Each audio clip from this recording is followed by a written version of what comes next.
ただいまから共同記者発表を執り行います。まず、岸田内閣総理大臣からご発言いただき、続いてミシェル議長、フォンデアライエン委員長にご発言いただきます。それでは岸田内閣総理大臣、お願いいたします。はい、ミシェル欧州理事会議長とファンデアライエン欧州委員会委員長の訪日を心から歓迎申し上げます。日本にとって基本的European Union shares the fundamental values with Japan. European Union is an important partner for Japan to together address the common challenges facing the international community. Japan-EU relations are getting closer than ever based upon the Economic Partnership Agreement and Strategic Partnership Agreement, which I have negotiated myself when I was a foreign minister. At our summit today, we were able to confirm in realizing the free and open Indo-Pacific, as well as Japan-EU Green Alliance, and also Japan-EU Connectivity Partnership, based upon all of these endeavors, that we will further promote our cooperation in various areas, including the climate change, as well as to strengthen cooperation in economic security as well as energy sectors. I am delighted that we have agreed to launch the digital partnership, which is a comprehensive cooperative framework in the digital sector between Japan and European Union. Data-free flow with trust. The FFT will be further promoted through this partnership. I also welcome and delighted that we came to agreement in having the air services horizontal agreement. We have come to substantial agreement on this agreement. Russia's aggression against Ukraine shakes the very foundation of the entire international order, not just for Europe, but for Asia as well, and can never be condoned. Japan is collaborating with G7, including the European Union, to implement a powerful sanction vis-à-vis Russia. And we have been strengthening our assistance to Ukraine. Japan and EU will be working closely based upon the perspective of the global food security. And we have agreed to make appeals to the countries in Asia and Africa. In the working lunch to follow, in view to the indivisibility of security for Europe and security for Indo-Pacific, we will be discussing how to respond to the attempts to unilaterally change the status quo by force, as well as economic coercion, and also how to respond to North Korea, including the missile development and the abduction issue, and also to discuss East Asian situation, Iranian situation, disarmament, as well as non-proliferation. President Michel will be visiting Hiroshima tomorrow. I welcome that he will be visiting Peace Memorial Museum and offer a wreath. I hope that we can work closely with the European Union to move to our grand ideals of world free of nuclear weapons.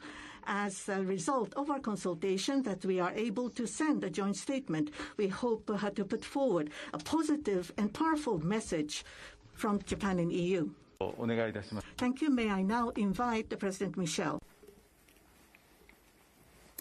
Thank you. Dear Prime Minister, dear Fumio, it's a pleasure to meet you and your team for our 28th Japan-EU Summit. Thank you for your warm welcome to Tokyo. Today, we discussed the deepening strategic and economic partnership between the European Union and Japan. We addressed our bilateral relations and important regional and global challenges, and how best to coordinate our responses. The EU and Japan are truly like-minded partners. Together we represent a quarter of global GDP. We have a deep and dynamic relationship United by the fundamental values of democracy and rule of law, Japan is our closest strategic partner in the Indo-Pacific region. And Russia's war against Ukraine has shown that deeper cooperation is not a luxury, it's a vital necessity. Today's summit is an opportunity to build on this momentum and to maximize the full potential of our partnership across a wide range of issues. And this summit takes place as Russia continues to savagely attack the people of Ukraine. We've responded in close coordination to condemn Russia and to impose punishing sanctions. I'd like to thank you, dear Prime Minister and Japan, for your solidarity.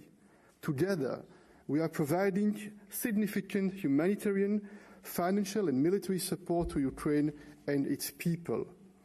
We also discussed our cooperation to prevent the circumvention of sanctions and to combat disinformation. And we are convinced those responsible for war crimes must be and will be brought to justice. We also discussed the global impact of the war on energy and food security. Our cooperation in Ukraine is critical in Europe, but it's also important in the Indo-Pacific, and we also want to deepen our consultations on a more assertive China. We believe that China must stand up to defend the multilateral system that it has benefited from in developing its country. This summit also shows our leadership in upholding multilateralism, including through reforms of multilateral bodies such as the UN, the WTO and the WHO. We also discussed ways to boost our cooperation in security and defense. Japan is the only Asian partner specifically mentioned in the strategic compass, our roadmap for bolstering our common European security and defense, and we've already have successful joint naval exercises in the Gulf of Aden and the Arabian Sea. We want to pursue this further. In the digital domain, the launch of our digital partnership today is a milestone. In fact, it's our first digital partnership with any country. It will help us achieve our shared goals in many key areas. We are extremely pleased on the innovation and research front. Japan has expressed its interest in being associated with our Horizon Europe program. EU and Japanese students and scholars will benefit from this greater cooperation. Sharing knowledge, know-how, expertise highlights our excellent like-minded cooperation. We are also banding together to protect our planet and speed up the transition to climate neutrality. Last year, we launched our ambitious EU-Japan Green Alliance, and now we are focused on implementing it. We also discussed concrete ways to get the most out of our connectivity partnership in energy, digital, transport, and people-to-people connections. The EU and Japan have a powerful trade relationship. The EU and Japan, this economic partnership is one of the EU's key trade deals, and now we want to maximize the untapped potential of this agreement, from animal health and food security to energy cooperation or geographical indications. Dear Prime Minister Di Fumio, tomorrow I will be in Hiroshima, Prime Minister Kishida's hometown. In these challenging times, symbols matter, and we will pay tribute to the victims of the atomic bomb. The Prime Minister has long been a strong voice for a nuclear-free world, and I want to clearly reaffirm that our actions in times of conflict must forever be guided by the tragic history of Hiroshima. In light of the war in Ukraine, this will be an important moment to send a powerful message of peace and of hope. I thank you. ありがとうございました。 Thank you very much.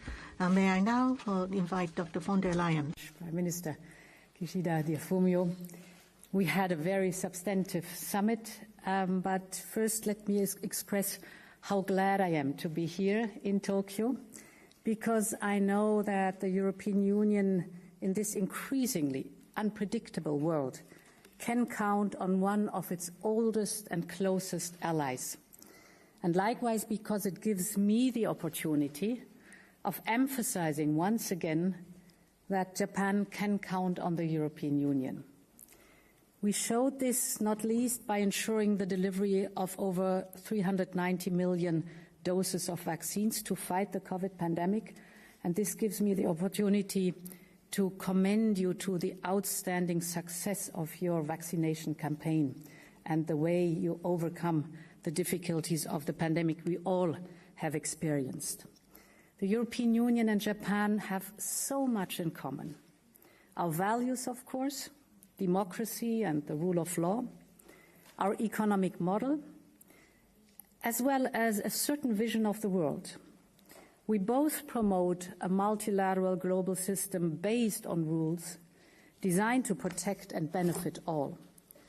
And it is precisely because this vision is so often challenged today that the European Union is looking to strengthen its relationship with like-minded partners such as Japan. Quite remarkably, today marks the 28th EU-Japan summit, a testament of the depth of the bond between us. At this summit, we discussed ways to deepen our partnership with concrete strands of work that will create opportunities for our economies and our citizens, and that will at the same time help us to address the challenges that our regions are confronted to. And let me elaborate on that. The Indo-Pacific is a thriving region. It is also a theater of tensions. Take the situation in the East and South China Sea or the constant threat of the DPRK. As we discussed, Prime Minister Kishida Fumio, the European Union wants to take a more active role in the Indo-Pacific. We want to take more responsibility in a region that is so vital to our prosperity. And this brings me to Russia. It is today the most direct threat to the world order, with a barbaric war against Ukraine and its worrying pact with China and their call for new and very much arbitrary international relations. Japan is part of the core group of countries that have imposed tough sanctions on Russia. Like the European Union, Japan understands what is at stake here, not just Ukraine's future, not just Europe's future, but the future of a rules-based world order.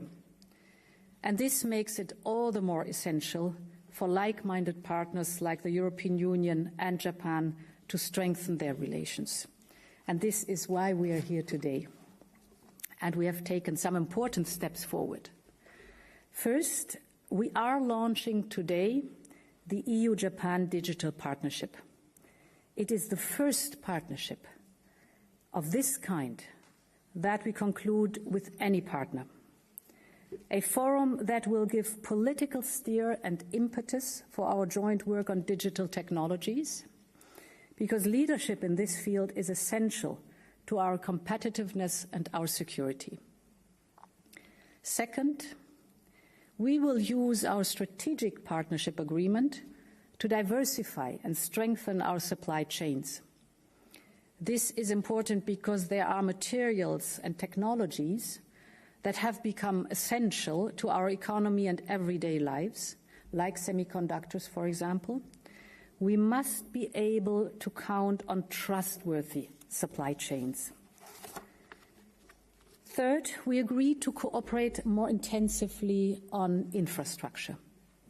In the Indo-Pacific region, as elsewhere, the needs for investment are huge, and the options are limited. They very often come at a price that no country should have to pay, like encroachments on their sovereignty, for example. And this is why the European Union launched Global Gateway.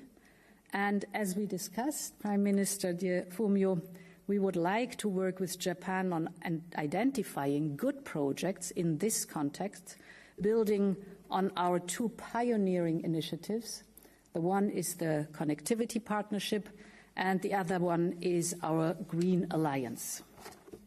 Let me finish, Prime Minister Fumio, by thanking you warmly for the admirable solidarity that Japan showed by diverting some of its LNG supplies to Europe.